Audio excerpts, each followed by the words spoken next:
Hey, what's up guys, welcome back to Indian Kitchen Abroad.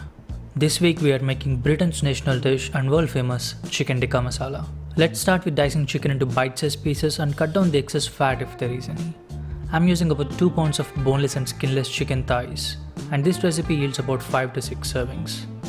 You can use chicken breast also if you want. We are making 2 marinades for the chicken. For the first marinade, squeeze the juice of 1 lemon, 1 tablespoon of ginger and garlic paste, and about 1 tablespoon of salt. Mix all the 3 ingredients with the chicken and let this sit for about 30 to 40 minutes.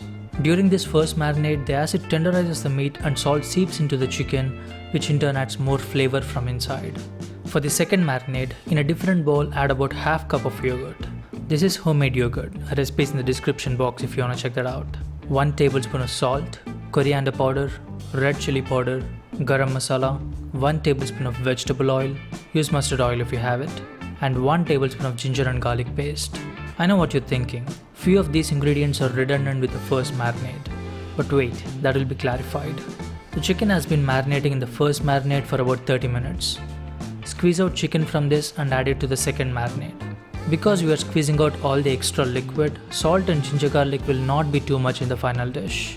Give it a good mix and let it marinate for a couple of hours or overnight ideally if you have time. Now it's time to make the sauce. Add 1 medium-sized sliced onion and 4 roughly chopped tomatoes into a saucepan. We are going to blend all this, so you just chop them roughly. A couple of garlic cloves and about an inch of ginger and 6 to 8 dried red chilies. These chilies will give some nice color and heat to the dish. Also a pinch of salt. I did not show this here, but add an inch of cinnamon stick and 6 to 8 whole cloves as well. Cook this on medium heat for about 5 to 10 minutes or until the skin on tomatoes wrinkle and looks like this. At this point, add about half cup of water. Cook this for another 10 to 15 minutes on medium heat. Let it cool down and blend it. It's time to cook the chicken now.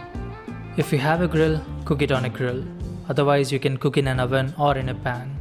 There won't be any significant difference. If you are cooking in an oven, add the chicken onto a baking sheet with some space in between each piece. Don't overcrowd.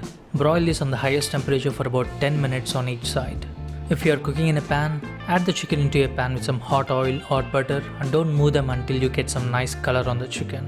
Control all your temptations not to move them around. While the chicken is cooking in the pan and broiling in the oven, cut the onions and peppers into cubes. These are optional, but the peppers will add some nice taste to the final dish. You may have some marinade left in the bowl. Add the onions and peppers into the bowl and toss them around for a minute. My chicken is broiled for 10 minutes in the oven, and it's time to turn the chicken to the other side both in baking sheet and the pan. You'll get a nice color on chicken even in the pan if you are patient. Turn the chicken to the other side, move it on to one side of the baking sheet and add the marinated onions and peppers. Broil this side for another 10 minutes. In the meantime, blitz up the sauce, and another 10 minutes is up for the chicken on the second side, and the chicken in the pan is also done. In the same pan, add a teaspoon of cumin seeds and a tablespoon of ginger and garlic paste when the oil is hot. Saute this for a couple of minutes to get rid of the raw smell from ginger and garlic. Then saute finely chopped garlic and green chilies according to your taste. After about a minute, add 1 tablespoon of tomato paste. This is optional, but this will give a nice acidic and intense taste to the curry. Saute that for a minute, add a teaspoon of turmeric powder, 1 tablespoon of coriander powder and red chili powder according to your taste. Add a splash of water and cook these spices for a minute. Pass the blended sauce through a strainer to get a smooth and silky sauce and bring it to a boil until the oil floats on surface. Add some water according to your required consistency if necessary. Reduce the heat and add about half cup of cream and bring it to a boil one last time and add the chicken, the onions and the peppers. Chicken is almost cooked already.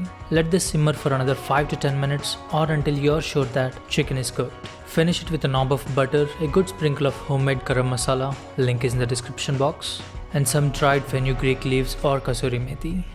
Taste it and add some salt if necessary, and finally add a handful of fresh coriander leaves and that is it. Serve this rich and silky chicken tikka masala with some chapati, naan or steaming hot rice. This is not an everyday dish, but whenever you're making this, go all the way and enjoy it with your friends and family. That's it for today guys. Try this and let me know how it turns out for you. Thanks for watching, hope you enjoyed the video. If you did, consider subscribing. I'll see you next week.